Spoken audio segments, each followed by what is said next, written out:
मोलतोल इंडिया के बाज़ारों के हाल कार्यक्रम में आपका स्वागत है। मैं हूं कमल शर्मा। आज जनवरी की 24 तारीख बुधवार।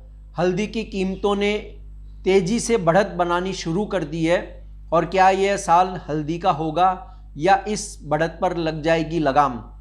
सोना और चांदी सुर्ख हैं। आने वाले समय में कैसे करेगा मूवमेंट बुलियन सेगमेंट? इसके अलावा शेयर बाजार का भी हाल।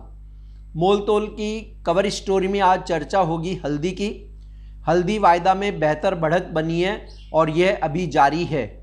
क्या वर्ष 2024 हल्दी का वर्ष होगा जिसमें ट्रेडर और इन्वेस्टर कैसी कर पाएंगे कमाई? यह हम जानेंगे पृथ्वी फिनमार्ट के कमोडिटी डायरेक्टर मनोज कुमार जैन और एसएमसी ग्लोबल के सीनियर एनालिस्ट रविशंकर पांडे से। पहले जाने क्या कहा मनोज कुमार जैन ने। हल्दी की कीमतें पिछले 2 महीने में लगभग 32% की बढ़त भारतीय बाजारों में दिखा चुकी है। टेक्निकली हल्दी में हम देख रहे हैं कि 16,300 से 16,500 के जोन में फिर एक बार यहाँ पे रेजिस्टेंस बनता हुआ नज़र आ रहा है। ऊपरी लेवल्स पर एक बार यहाँ पे लॉन्ग की पोजीशन में मुनाफा वसूली की सलाह रहेगी। हल्दी की कीमतें आज पहली बार सितंबर 2023 के बाद फिर एक बार 15,500 के स्तर को भारतीय बाज़ारों में तोड़ती हुई नजर आई है। लेकिन यहाँ पे 16,500 600 के जोन में टेक्निकली ट्रिपल टॉप की पोजीशन बनती हुई नज़र आ रही है। इसलिए ऊपरी स्तरों से फिर एक बार मुनाफा वसूली कीमतों में देखने को मिल सकती है। टेक्निकली देखें तो कीमतें भी एक ओवरबॉट जोन में आ चुकी है। इसलिए कल के सत्र में अगर कीमतें 16,300 के स्तर के आसपास मिले तो एक बार लॉन्ग की पोजीशन में मुनाफा वसूली करना चाहिए और फ्रेश बाइंग के लिए थोड़े करेक्टिव डिप्स का वेट करके चलना चाहिए। अब जाने हल्दी पर क्या बोले रविशंकर पांडे। हम देख रहे हैं कि पिछले कुछ सेशन से हल्दी के प्राइसेस में अचानक से तेजी का माहौल बना हुआ है। हल्दी के प्राइसेस एनसीडीएक्स पे लगभग 23% पिछले 7 सेशन में बढ़ चुके हैं और 15,500 से ऊपर ट्रेड कर रहा है हल्दी। इसका मेन कारण क्या है? इसका मेन कारण अगर हम पीछे जाते हैं तो देखते हैं कि जो स्विंग हुई थी हल्दी की, कहीं ना कहीं पिछले साल के कंपेयर में स्विंग का जो एरिया था वो कम था, स्पेशली महाराष्ट्र और तेलंगाना में। उसका असर देखने को मिला है। ओवरऑल प्रोडक्शन लगभग 30% तक कम होने की उम्मीद है। इसके साथ साथ दूसरी चीज़ क्या है कि जो निजामाबाद मार्केट में जो अराइवल्स हैं जो आने शुरू हो जाते हैं इस साल, एक्सपेक्टेड है कि वो 1 महीने तक लेट हो सकते हैं। इसका भी असर प्राइसेस पे देखने को मिल रहा है।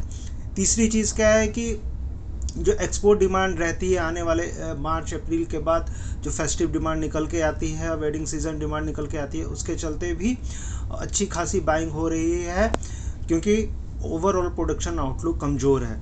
तो इन सब चीज़ों को देखते हुए प्राइसेस में एक बुलिश मोमेंटम रह सकता है। पिछले भी रिपोर्ट्स में मैंने आपको बताया था कि प्राइसेस अपसाइड में रहेंगे।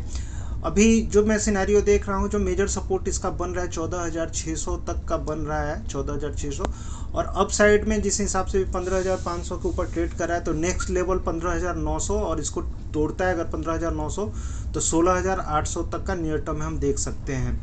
इसके बाद एक अराइवल्स आएगा तो हो सकता है प्राइसेस में फिर थोड़ी सी कमी देखने को मिले, लेकिन अभी जिस हिसाब से मोमेंटम बना हुआ है 15,900, उसके बाद 16,800 का रेजिस्टेंस रहेगा और नीचे में जो सपोर्ट रहेगा 14,600 का और 14,200 का।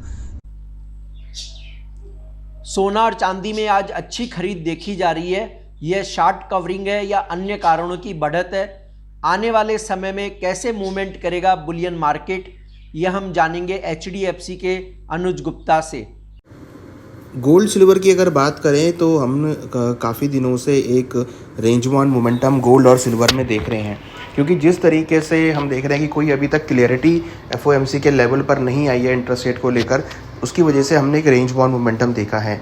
हालांकि जियोपॉलिटिकल टेंशन से काफ़ी हद तक सपोर्ट मिला है, मगर कहीं ना कहीं अभी हम देखें तो अनसर्टिनिटी जो इंटरेस्ट रेट पर बनी है उससे काफ़ी हद तक हायर लेवल पर हम एक रेजिस्टेंस गोल्ड और सिल्वर में आता हुआ देख रहे हैं। गोल्ड में अगर देखें तो गोल्ड फिलहाल $2,000 और $2,050 के बीच में ट्रेड करता हुआ दिखाई दे रहा है। हालांकि सिल्वर में हम थोड़ा सा प्रेशर देख रहे हैं, क्योंकि सिल्वर में जो एक रेजिस्टेंस था $23 का, उसके नीचे अभी कंटिन्यूस ट्रेड कर रहा है। तो फिलहाल अगर हम ओवरऑल पिक्चर देखें तो एक रेंज बाउंड सी स्थिति गोल्ड और सिल्वर में बनी हुई है। हालांकि अगर हम देखें तो जनवरी के स्टार्टिंग से लेकर अभी तक दोनों के अंदर ही नेगेटिव रिटर्न देखने को मिले हैं। हमें लगता है कि अभी फ़िलहाल गोल्ड और सिल्वर में ऐसा ही एक रेंज बाउंड मोमेंटम बना रहेगा। मार्केट की पूरी नज़र आने वाले आंकड़ों पे रहेगी, मार्केट की पूरी नज़र एफओएमसी के डिसीजन पे रहेगी इंटरेस्ट रेट को लेके। तो अगर हम ओवरऑल एक सिनेरियो की बात करें तो हमें लगता है कि गोल्ड और सिल्वर में फ़िलहाल अभी एक रेंज बाउंड मोमेंटम रहेगा।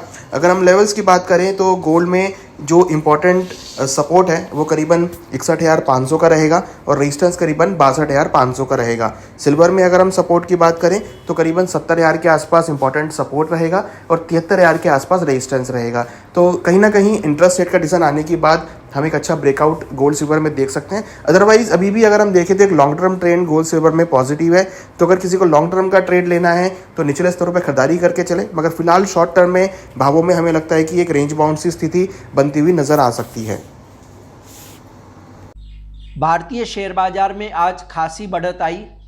एनएसई निफ्टी तकरीबन 1% यानी 215 अंक तेज होकर 21,454 अंक पर बंद हुई। हालांकि विदेशी संस्थागत निवेशकों की बिकवाली के मामले में कुछ चिंताएं बनी हुई हैं।